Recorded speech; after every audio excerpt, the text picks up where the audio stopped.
Olá, meus amigos da Verbo OAB, professor Vinícius Zoponi com vocês, iniciando mais um bloco do Esquenta Passaporte, agora no nosso amado Direito Financeiro, também disciplina cobrada pelo exame de ordem.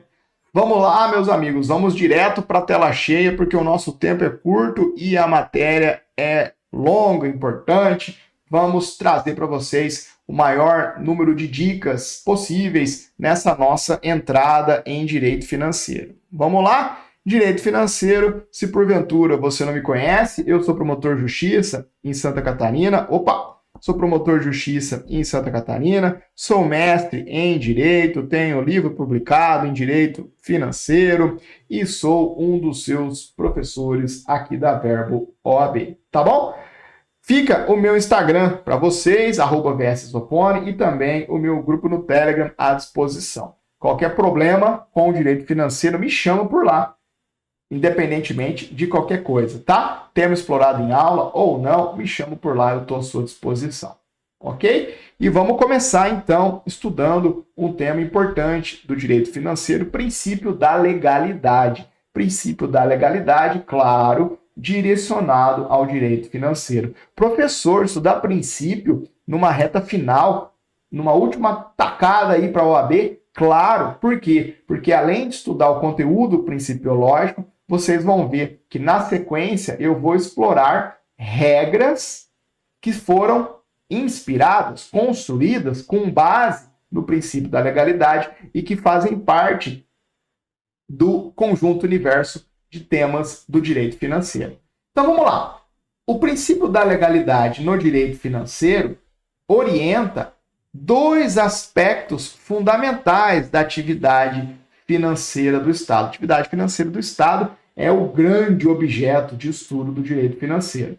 Então vejam, o princípio da legalidade orienta que as normas de direito financeiro devem estar principalmente previstas em lei.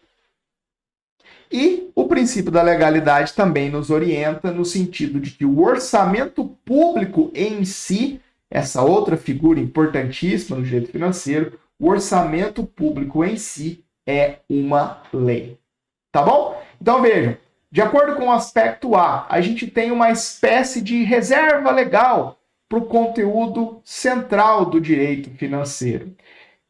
A imensa maioria das regras de direito financeiro, ou uma grande maioria das regras de direito financeiro, vai sim ter previsão legal, e a espécie legislativa para versar sobre esses conteúdos vai ser uma mera lei ordinária,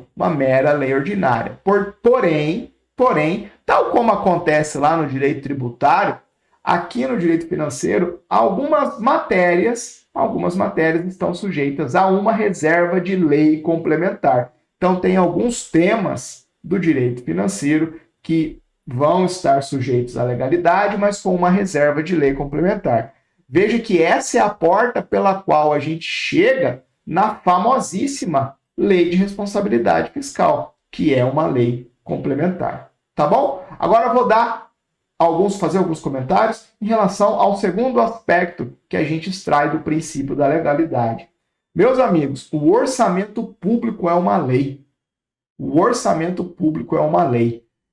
O orçamento é um grande instrumento de gestão da atividade financeira do Estado, por meio da qual se tem uma estimativa da receita que um ente federativo espera obter no ano seguinte. Também, ao lado dessa estimativa da receita, nós temos um direcionamento desse montante, desse recurso, para atender às despesas públicas que devem ser pagas ao longo do ano. A gente faz o orçamento esse ano, pensando no ano que vem, para valer no ano que vem. O processo legislativo das leis orçamentárias ocorre no ano anterior, para que no dia 1º de janeiro do ano seguinte, quando começa o exercício financeiro, a gente já tenha a lei orçamentária valendo. E aí a gente tem 3 espécies de leis orçamentárias: o plano plurianual, a lei de diretrizes orçamentárias e a lei orçamentária anual. E todas elas são leis. PPA, LDO e LOA são leis ordinárias que vão existir na ambiência de cada ente federativo brasileiro. Então, a União vai ter a sua lei com o PPA, uma outra lei com a LDO e uma outra lei com a LOA, os estados da mesma forma, o Distrito Federal da mesma forma e os municípios também. Tranquilo?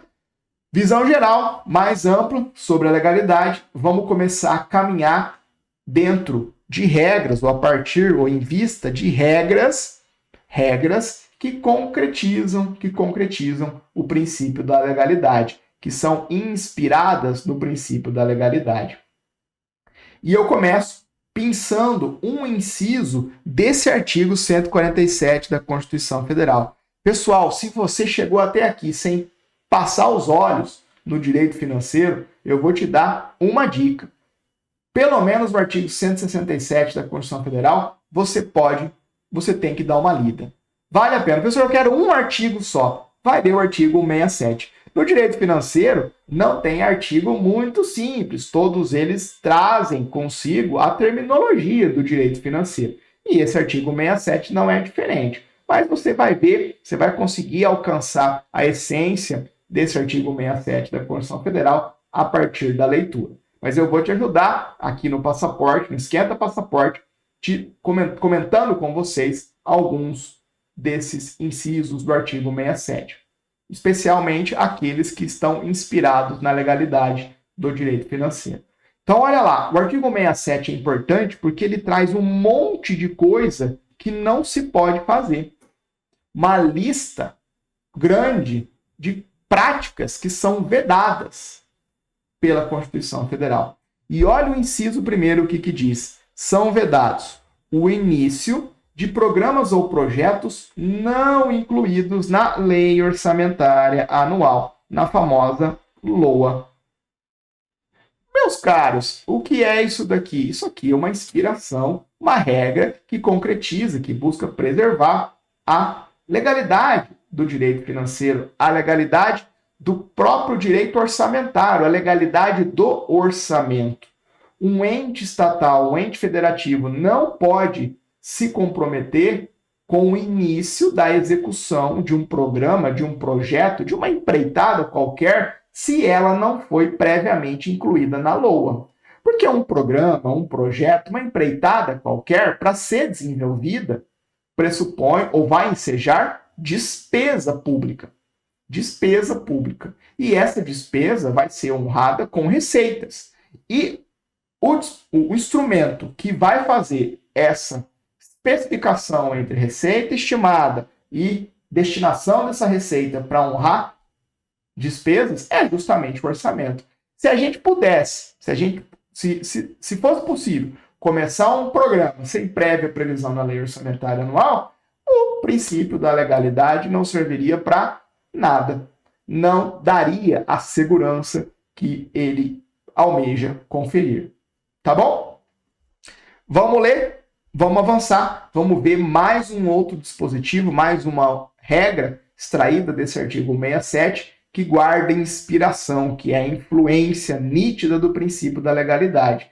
E eu vou trabalhar com vocês agora com um combo. O combo dos incisos... O combo dos incisos 6º e 8º do artigo 167. Eu vou ler com vocês e a gente vai interpretar à luz da legalidade. Olha lá. São vedados a transposição, o remanejamento ou a transferência de recursos de uma categoria de programação para outra, ou de um órgão para outro, sem prévia autorização legislativa. Meus caros, olha que dispositivo influenciado pela legalidade.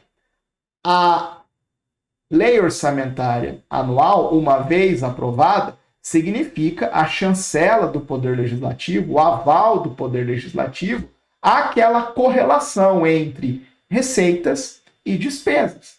A receita estimada que se almeja que o Estado, o ente federativo, vai arrecadar e o seu direcionamento, a sua alocação em dotações orçamentárias, em pacotes de despesas que vão ser honrados com aquelas receitas estimadas. Agora veja, o que esse artigo busca vedar? Esse artigo busca vedar atos que modifiquem, que quebrem essa correlação. Eu não vou explicar a tecnicidade das expressões transposição, remanejamento, transferência.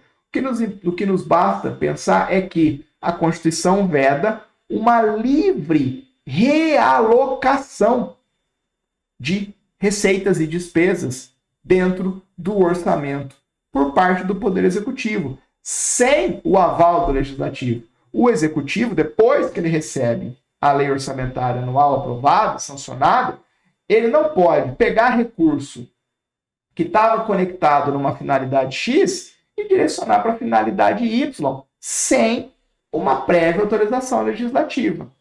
E por que não disso? E por que não? Por que dessa vedação? Porque, veja, se ele pudesse fazer isso, a legalidade do orçamento não serviria para nada.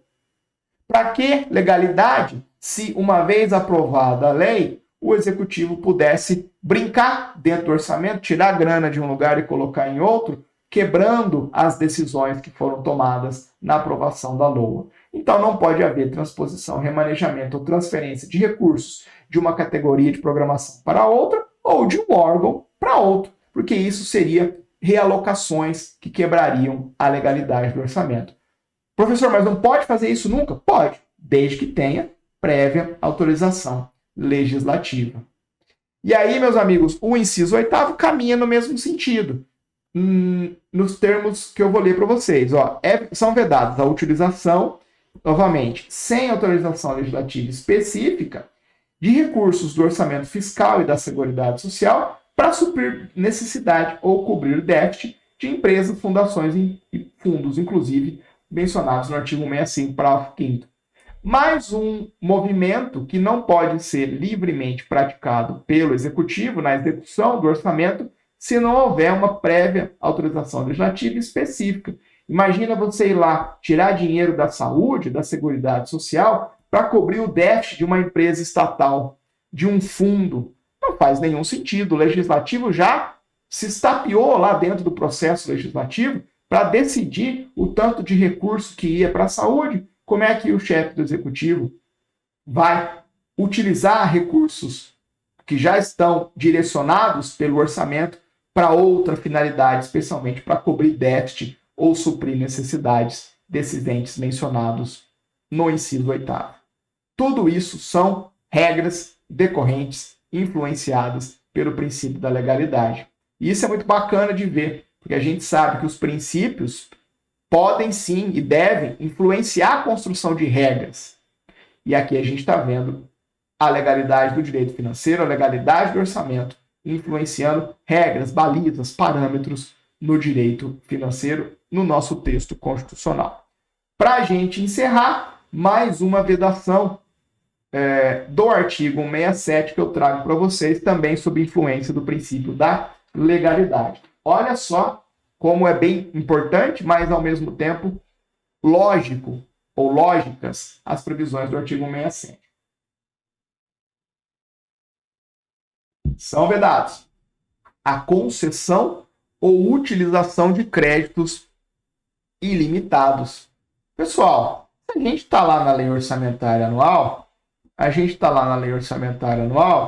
vai ter a estimativa de receita e a expectativa de despesa. A gente vai associar, abrir créditos orçamentários, pedaços da receita, vão ser associados às despesas especificadas. E aí, a União, o ente, o Estado, o município vai ter que quantificar as receitas estimadas, vai ter que direcionar pedacinhos da receita, créditos orçamentários, para cada uma das despesas, das programações dentro do orçamento. Aí vem o artigo 167 e diz o seguinte: são vedados a concessão e utilização de créditos ilimitados. Claro que tem que ser vedado, né? Imagina se pudesse haver a menção, a utilização desse conceito, dessa ideia de créditos ilimitados. Vamos abrir um crédito ilimitado para despesa com esse programa. Então, conforme for precisando, vai dando recurso. Meus amigos, se isso fosse possível, mais uma vez a legalidade do orçamento ia embora, seria esvaziada. Porque a grande dificuldade da lei orçamentária anual, do processo de organização orçamentária, é fazer essas escolhas.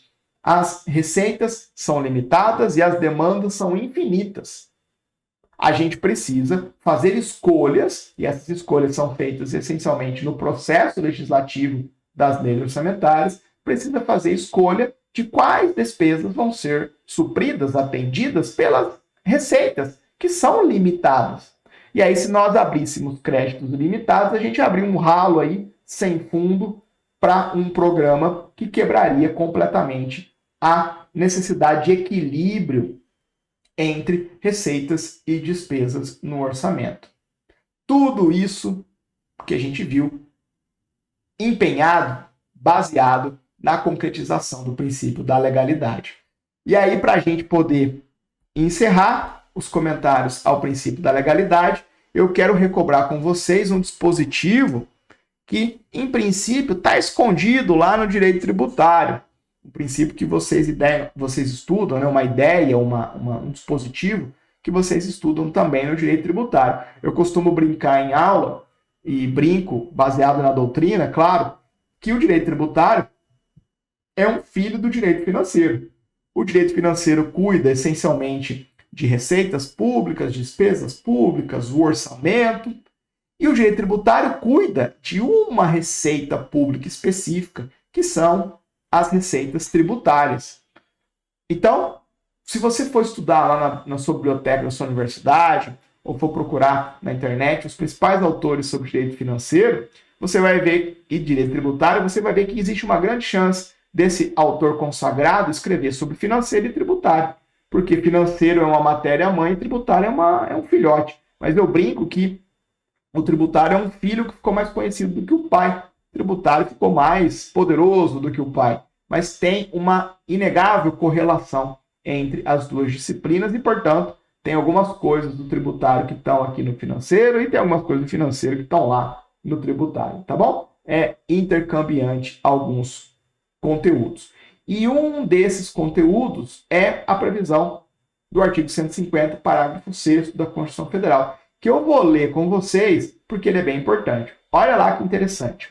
Qualquer subsídio ou isenção, redução de base de cálculo, concessão de crédito presumido, anistia ou remissão relativos a impostos, taxas ou contribuições só poderá ser concedido mediante lei específica, federal, estadual ou municipal, que regule exclusivamente as matérias acima enumeradas, ou o correspondente tributo ou contribuição, sem prejuízo de uma disposição relativa lá ao ICMS, é uma exceção que eu não vou explorar com vocês. Meus caros, olha lá, o dispositivo faz a gente pensar nessas figuras: subsídio ou isenção, redução da base de cálculo, concessão de crédito presumido, anistia, remissão. Professor, o que é isso? Isso tudo são institutos que vocês estudam lá no direito tributário. Eu quero considerar todos esses institutos em vista de algo que eles têm em comum. Esses institutos, se empregados, caracterizam uma renúncia de receita. Renúncia de receita. Meus caros, por renúncia de receita, a gente pode entender qualquer medida que consubstancie, que traduza uma opção do poder público, do ente federativo, de não proceder à arrecadação de uma determinada receita pública, que seria possível se ele não adotasse essa medida. Então, sempre que o ente federativo implementa um instituto que, uma vez implementado, faz com que a arrecadação possível diminua, ele está implementando um instituto que leva a uma renúncia de receita. Há diversas formas de se proceder a uma renúncia de receita. Há diversos instrumentos que geram uma renúncia de receita. o Estado abrindo mão de arrecadar uma receita que lhe seria legítimo cobrar e arrecadar. E aí o direito tributário é rico, é pródigo em criar, em regular esses institutos. Vamos conceder uma isenção, vamos fazer uma redução de base de cálculo, um crédito presumido, uma anistia, uma remissão. Tudo isso são conceitos diferentes, mas o que eles têm em comum? Vão levar a uma renúncia de receita. Esquece o tributário agora e as suas particularidades e os institutos e focaliza a ideia orientada na legalidade. Olha lá que interessante. A renúncia de receita vai ter um impacto grande no orçamento público e no equilíbrio que se espera de um orçamento público. Por quê? Porque a renúncia de receita diminui a receita, que é a fonte para se fazer frente, para honrar as despesas públicas. E por conta disso, em atenção à legalidade do orçamento, mas também em atenção a outros princípios do direito financeiro, como é o da responsabilidade fiscal, responsabilidade na gestão fiscal, a Constituição exige que essas medidas, para ganharem corpo, precisam de uma lei específica. Uma lei específica que faça o quê? Ou que regule exclusivamente essas matérias. Então, uma lei que regula a anistia dos tributos da União. Ou uma lei que regule tão somente o tributo ou contribuição. Então, uma lei sobre IPI e dentro dela a gente vai ter institutos de renúncia de receita do IPI. Essa é a preocupação da Constituição. E o que ela quer com isso? Primeiro, ela quer preservar a legalidade, porque ela exige lei, e ela exige uma lei específica para que o legislador, ao longo do ano legislativo, esqueça-se das suas preocupações com o orçamento e aprove essas medidas que costumam ser bem vistas pela sociedade. A sociedade sempre quer pagar menos tributo, mas às vezes não cabe na conta. Então, o fato de haver uma lei específica faz o legislador ter que pensar bem sobre a viabilidade de cada um desses institutos, porque sabe que vai ter impacto lá na lei orçamentária anual, que inclusive já está em curso, né? Imagina lá, vamos criar uma isenção de IPI para valer daqui 60 dias. Vai impactar o orçamento que já está em curso. E tudo isso é regra importante para preservar a legalidade do orçamento, mas também, como estamos vendo, preservar outros princípios orçamentários, outros princípios do direito financeiro. Tranquilo? Olha o tanto de coisa que a gente consegue percorrer, regras propriamente ditas do direito financeiro, tudo sob a influência do princípio da legalidade. Vamos caminhar agora com outro tema importante para a sua prova, sempre uma dica de maneira transversal que nos permite discutir temas diversos do direito financeiro. Vamos estudar agora a natureza jurídica do orçamento, uma antiquíssima controvérsia do direito financeiro brasileiro que sofreu alterações ao longo dos anos, e esses temas que sofrem alteração chamam a atenção da sua prova, chamam a atenção lá da FGV ao fazer questões. Vamos lá, meus caros. A pergunta que se coloca é a seguinte: qual que é a natureza jurídica do orçamento? A gente já viu um dos aspectos do princípio da legalidade, do direito financeiro, que o orçamento público em si é uma lei.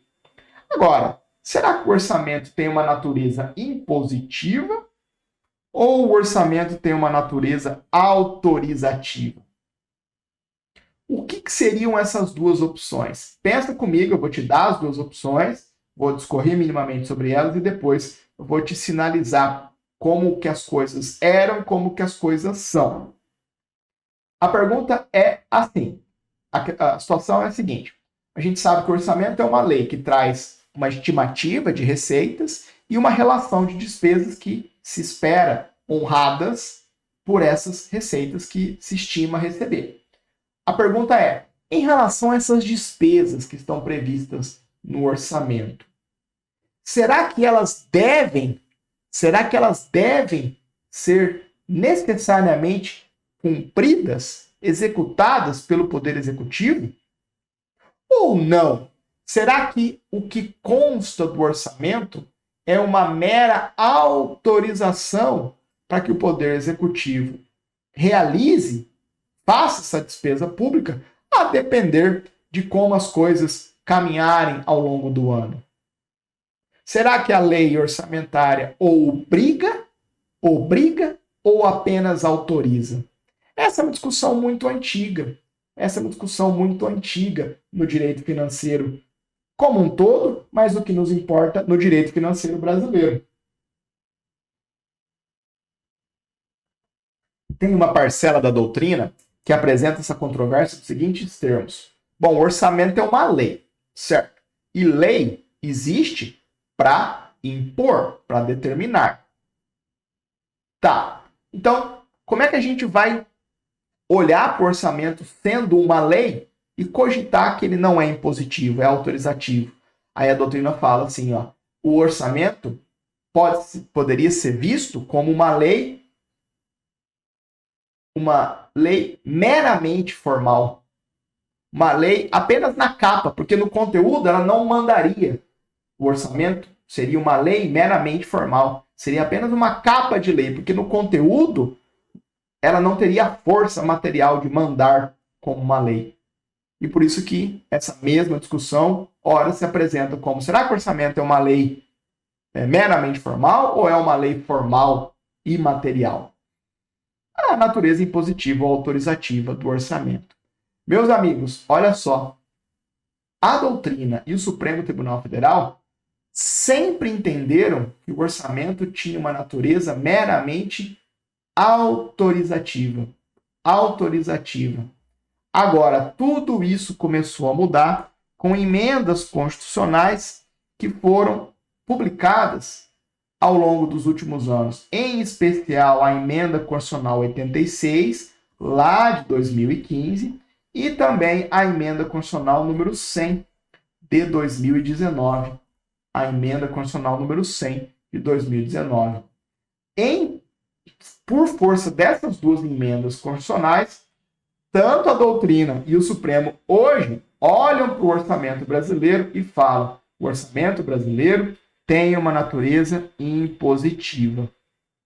E essa interpretação é extraída, em especial, da previsão do artigo 165, parágrafo 10 da Constituição Federal. E se você precisar de um outro artigo para ler, além daquele artigo 67, você vai ler o artigo 65 da Constituição Federal. Eu estou te dando os artigos mínimos, básicos, né? Não estou nem avançando para discussões do plano infraconstitucional. Esse artigo 165, parágrafo 10, diz o seguinte, olha lá. A administração tem o dever de executar as programações orçamentárias. Pronto, olha aqui, ó, a impositividade. O orçamento como lei formal e material, que gera dever. Dever para quem? Para a administração, para o Poder Executivo, mas também para os outros poderes, mas em especial para o Poder Executivo. E para isso tem que adotar meios e medidas necessários com o propósito de garantir a efetiva entrega de bens e serviços à sociedade. Agora vamos lá, vamos dar uma refinada nessa ideia. O orçamento tem uma natureza impositiva? Tem, só que não é uma natureza impositiva absoluta. Não é fazer aquilo que o orçamento manda 100% dos casos, em 100% das vezes. Porque o próprio parágrafo 11, na sequência, fala assim, olha, o que está lá disposto no parágrafo 10,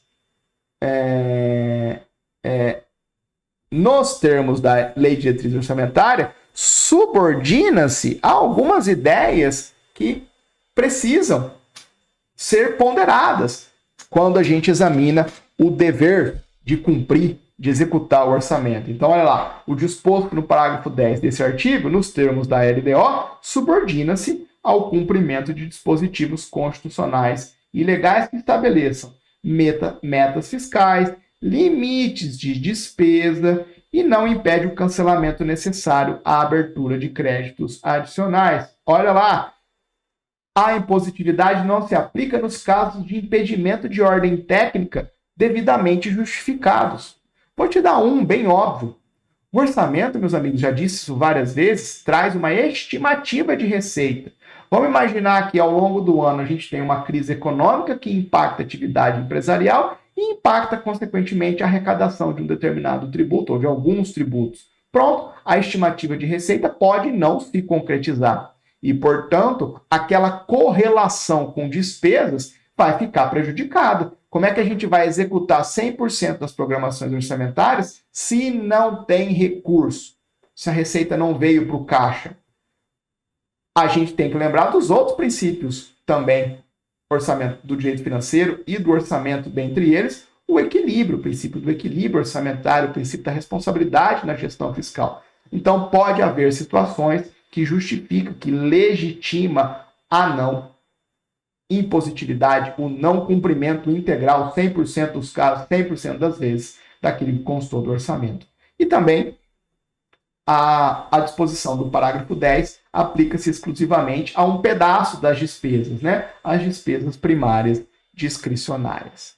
E com isso, meus amigos, meu tempo extrapolou e eu quero encerrar essa nossa entrada em direito financeiro no passaporte OAB. Eu quero mais uma vez deixar as minhas redes sociais à disposição de vocês. Olha lá o tanto de coisa que a gente conseguiu ver em meia horinha de aula. Eu deixo as minhas redes sociais à disposição de vocês. Mais uma vez, qualquer problema com o direito financeiro, você vai me prometer que vai me acionar nas minhas redes sociais, especialmente aqui no Instagram. Pode me chamar no direct. Fala, professor, vi sua aula lá na Verbo OAB, no Esquenta Passaporte. Queria entender esse ponto, queria entender essa construção. Não entendi esse ponto abordado em aula, não entendi outro aspecto do direito financeiro que a gente não abordou aqui no passaporte, não tem problema, me chama por lá, tá bom? Não carregue dúvidas das aulas do professor Vinícius Opponi, eu estou aqui para te ajudar, para te servir. E aí, meus amigos, eu encerro essa nossa entrada no direito financeiro, te desejando uma excelente prova no exame de ordem e sucesso, torcendo aqui sempre para a sua aprovação, tá bom? Fique com Deus e até a próxima e uma boa prova a todos.